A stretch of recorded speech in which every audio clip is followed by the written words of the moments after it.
taking over for Quinn. What? I overheard it on a call.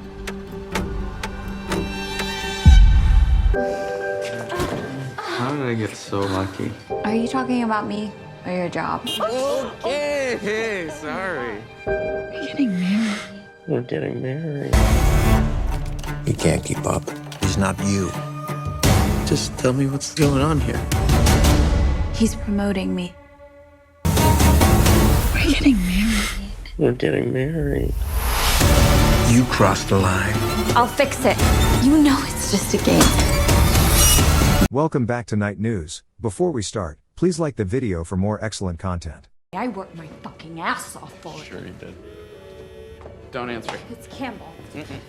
What the fuck are you doing? What the fuck are you talking about? I have been nothing but supportive. I've given you advice. Advice I never fucking asked for! What am I supposed to do? How am I supposed to act? Okay? I think I'm handling everything pretty well given the circumstances. Fair play.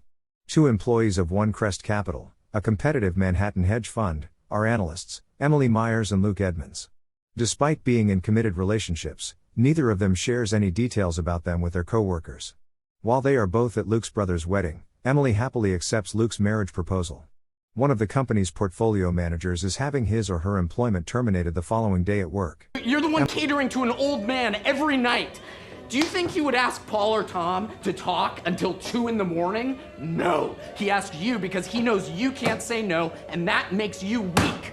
Are you serious? You stole my fucking job! No, I fucking didn't. You said it was me! It was just... Emily hears her co-workers speculating about Luke's potential hiring as a replacement.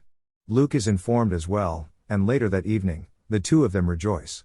The company's CEO, Campbell, summons Emily to a late-night meeting and tells her that she will, in fact, be getting the promotion.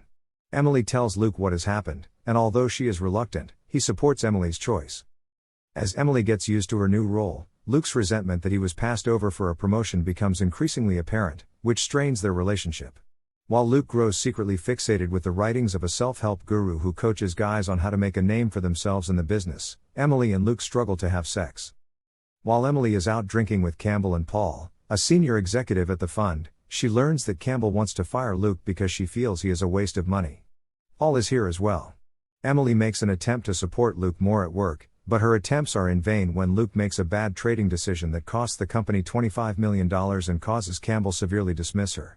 In an attempt to atone for his mistake, Luke gives Emily access to private information that verifies a rumor of the approaching collapse of a corporation whose shares the fund is able to short. Emily counsels Campbell to short another company's stock since she believes the transaction is illegal. The strategy works, and Emily makes a sizable commission as a result.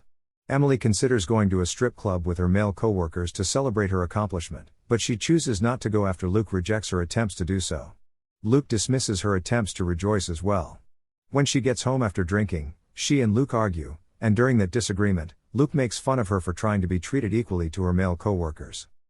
The next day, yet another prime minister was removed from office. Emily gave Luke the idea that Campbell was not interested in progressing him, despite Luke's insistence that Emily put him forward to Campbell for the post.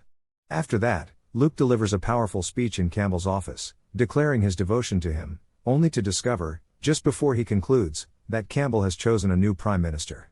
Emily learns that the following day, Friday, there will be a surprise engagement party that her domineering mother has planned for them to attend.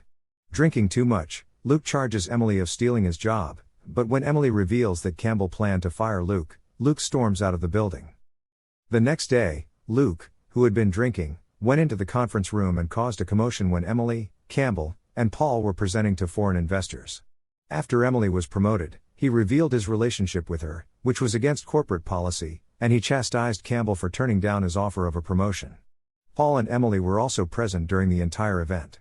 When Emily tries to phone Luke and can't, she becomes quite upset. Finally, she finds him at their engagement party. In response to Luke's suggestion that Emily might have traded sexual favors for a promotion, Emily throws a bottle over his head. The dispute occurs in front of other guests as well as their respective families. After Emily flees to the restroom, Luke pursues her. Before getting into a sexual altercation, the two of them are still fighting. Emily tries to stop Luke, but he rapes her and hits her face hard against the bathroom sink. The next morning, Emily tells Campbell that Luke had been following her and that they had never dated in order to keep her job at the company.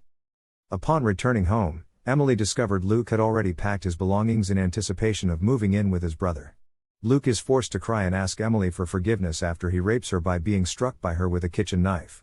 His carefree demeanor infuriates her, and she demands an explanation for the rape she endured at his hands. Emily tells him to clean up his blood and get out of there right away. She gives a chuckle and whips her head back, dropping the knife. There are a total of 194 reviews altogether on the review aggregator website Rotten Tomatoes, which has an average rating of 7.5 out of 10. Of these reviews, 88% are positive. The website's verdict is as follows: with assured style that's at times reminiscent of the best 90s nail-biting thrillers, Fair Play juxtaposes premarital disharmony with greed and gender politics in the cutthroat finance world. In on-review aggregator website Metacritic, which uses a weighted average to calculate scores, the movie scored 74 out of 100, indicating that it was given generally favorable reviews.